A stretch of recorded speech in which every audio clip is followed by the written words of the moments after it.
Bible study, Exodus chapter 2. Bible verses. And a man of the house of Levi went and took as wife a daughter of Levi. So the woman conceived and bore a son. And when she saw that he was a beautiful child, she hid him 3 months. But when she could no longer hide him, she took an ark of bulrushes for him, daubed it with asphalt and pitch, put the child in it, and laid it in the reeds by the river's bank.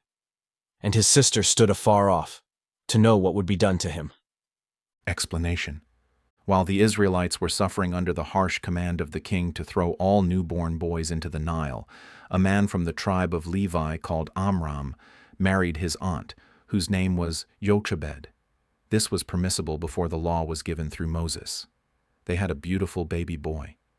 His mother's heart was deeply attached to him, and she had faith in God's power to protect him.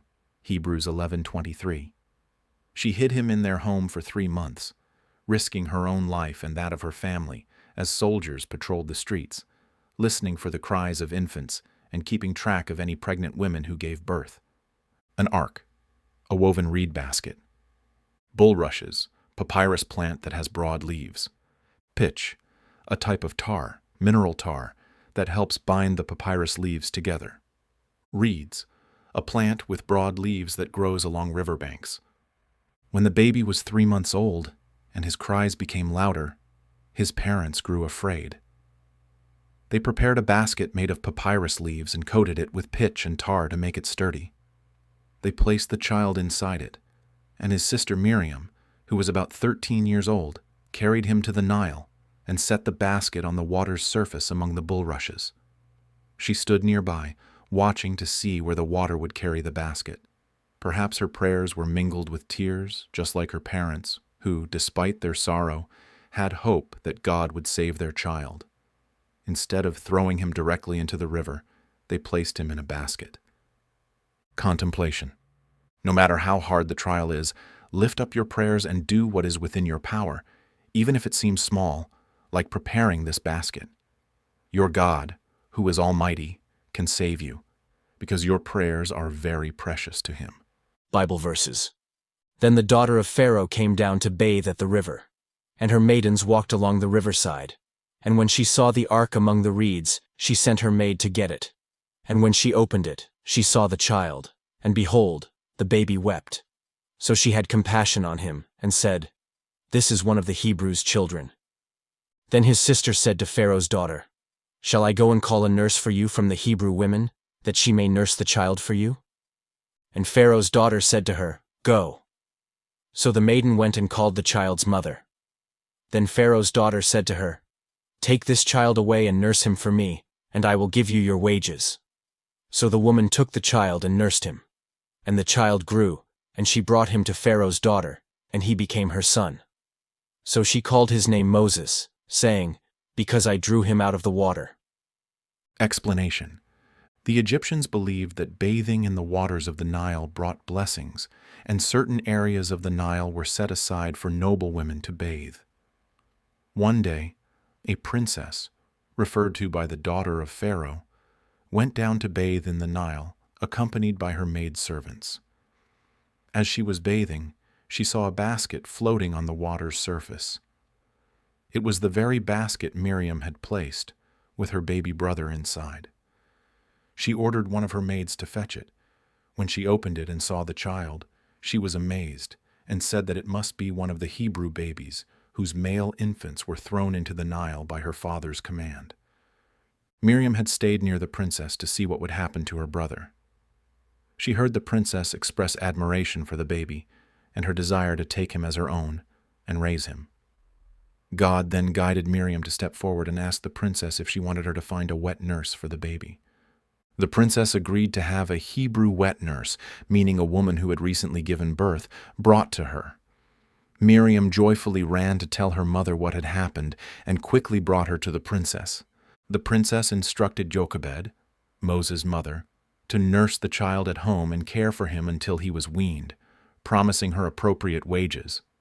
This was the princess's way of officially adopting Moses, making him Pharaoh's grandson. Contemplation. Do not fear the threats of the wicked, for God can save you from their hands and even use them to serve your good work, just as he used Pharaoh's daughter to rescue Moses, even paying for his upbringing while he stayed with his own parents. Explanation. After the child was weaned, which would have been at about 2 or 3 years old, Jochebed brought her son to the princess, who adopted him as her own, and named him Moses, meaning drawn out of the water. Jochebed had used the time with Moses at home to teach him as much spiritual wisdom as she could. It's likely that she continued visiting him at Pharaoh's palace in her role as his nurse to continue his spiritual teaching and nurture him with her motherly love. Contemplation. Take care to teach your children, even at a very young age. They absorb everything around them, even when they are just a few months old. Your example, whether praying at home, reading the Bible, or participating in church prayers, leaves a deep impression on them that time cannot erase. Bible verses. Moses flees to Midian. Now it came to pass in those days, when Moses was grown, that he went out to his brethren and looked at their burdens. And he saw an Egyptian beating a Hebrew, one of his brethren. So he looked this way and that way, and when he saw no one, he killed the Egyptian and hid him in the sand. And when he went out the second day, behold, 2 Hebrew men were fighting. And he said to the one who did the wrong, "Why are you striking your companion?" Then he said, "Who made you a prince and a judge over us? Do you intend to kill me as you killed the Egyptian?" So Moses feared and said, "Surely this thing is known." When Pharaoh heard of this matter, he sought to kill Moses. But Moses fled from the face of Pharaoh and dwelt in the land of Midian, and he sat down by a well. Explanation. Moses was raised as Pharaoh's son in the royal palace for 40 years, during which he received the best education in the world's sciences and was well cared for in health and physical strength, Acts 7:22-23. Yet his heart remained attached to his God and to his oppressed people, the Israelites, who were suffering at the hands of the Egyptians. He began to think about rescuing them, but unfortunately, he relied on his own strength rather than on God. One day, as he was walking through the city streets, he saw an Egyptian beating a Hebrew, one of Moses' own people. Deeply angered and moved with compassion for his oppressed brother, Moses decided to intervene and rescue him from his suffering. Moses relied solely on his own strength and not on God, and so he was afraid. He looked around in all directions to make sure no one was watching, then attacked the Egyptian, killed him, and buried him in the sand, saving his Hebrew brother. Contemplation. Violence is not the remedy for violence, and resisting evil with evil is not the solution. Ask God to give you wisdom to help others in the right way. Remember that if you act in anger and repay evil with evil, you will lose your peace, cause others to stumble, and you won't stop the wrongdoer's evil. Instead, you'll only provoke him to harm you again in a new way. The only one who gains from this is the devil, while God, the angels, and the saints look upon you with sorrow. Explanation. The next day, Moses continued his efforts to help his people. As he walked through the city, he saw a Hebrew man mistreating another Hebrew. Moses reproached the wrongdoer, rebuking him for oppressing his fellow Hebrew.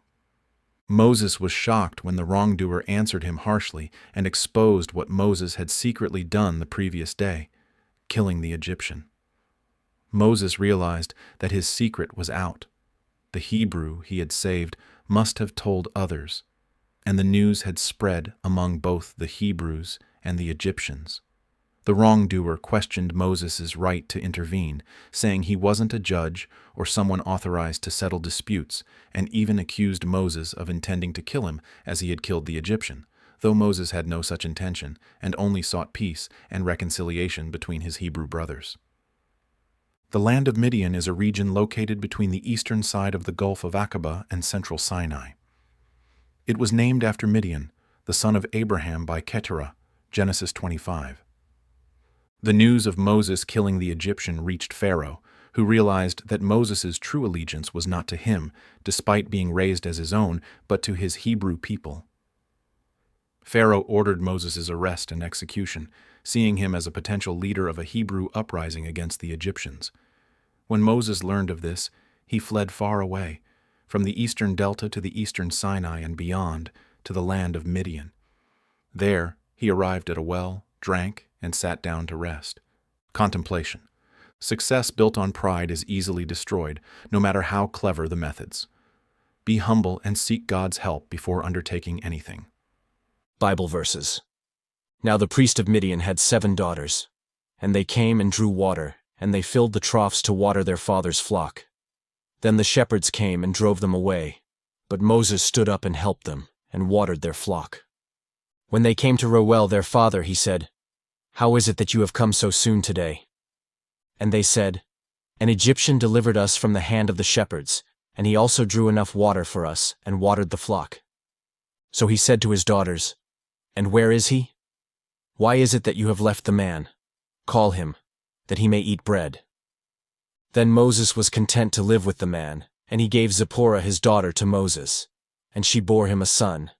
He called his name Gershom, for he said, "I have been a stranger in a foreign land." Explanation. Troughs are basins beside a well, filled with water for animals to drink from. In Midian there was a priest named Reuel, meaning friend of God, Numbers 10:29. He was also known by the title Jethro, meaning exalted or preferred, Exodus 3:1. He had 7 daughters who tended his sheep. As was their daily custom, they came to water the flock from the well. They drew water and filled the troughs for their sheep to drink. Some other shepherds arrived to water their flocks. When they saw the troughs filled by Reuel's daughters, they took advantage of the women's weakness and drove them away. Moses was upset by this injustice, so he stood up to the shepherds and drove them off, allowing Jethro's daughters to water their sheep. From the verse, it seems that this mistreatment happened regularly, causing the women to be delayed in watering their flock. Here we see Moses' courage, his sense of justice, and his defense of the oppressed, even when he had no personal connection to them. Contemplation. Stand up for the oppressed as much as you can, and do not wrong anyone. Think of others' needs before your own, for love does not seek its own benefit. Explanation. Because Moses helped the girls, they were able to water their sheep quickly and returned home earlier than usual. Their father, Reuel, was surprised at how soon they arrived, and they told him about Moses' help in drawing water and watering the flock. They mentioned that he was an Egyptian, likely judging from his clothing and language. Reuel invited Moses to come and eat them. He welcomed him warmly, sensing Moses' chivalry, strength, and kindness. Moses, in turn, felt at ease in Reuel's company and hospitality. Zipporah means little bird. Impressed by Moses, the priest of Midian welcomed him to stay with them. Moses was happy to accept, appreciating Reuel's wisdom and kindness. He began helping with the shepherding of his flocks. As their bond deepened, Moses grew fond of one of Reuel's daughters, Zipporah, and married her. Bible verses. Now it happened in the process of time that the king of Egypt died. Then the children of Israel groaned because of the bondage, and they cried out, and their cry came up to God because of the bondage. So God heard their groaning, and God remembered his covenant with Abraham, with Isaac, and with Jacob. And God looked upon the children of Israel, and God acknowledged them. Explanation. Moses had a son and named him Gershom, meaning a stranger, to express not only his physical exile in Midian, far from his Hebrew people, but also his spiritual sense of being a stranger or a sojourner in this world. Later, he had another son named Eliezer, Exodus 18:2-4. The Egyptians continued to oppress the Israelites until the Egyptian king died. This king appears to have been especially harsh toward the Israelites. The people cried out to God for deliverance from their suffering, hoping either for a kinder king or any other form of relief. God remembered, not that God had forgotten, but this marks the time when his promises would be fulfilled. God heard the cries of his oppressed people in Egypt and moved to fulfill his promises to their ancestors, Abraham, Isaac, and Jacob, by delivering them through his divine power, bringing them back to the land of Canaan and giving it to them as an inheritance. Contemplation. God sees and feels every bit of your suffering. He is ready to save and support you when you cry out to him persistently. Trust that you will receive mercy and help, and you will experience his presence and strength,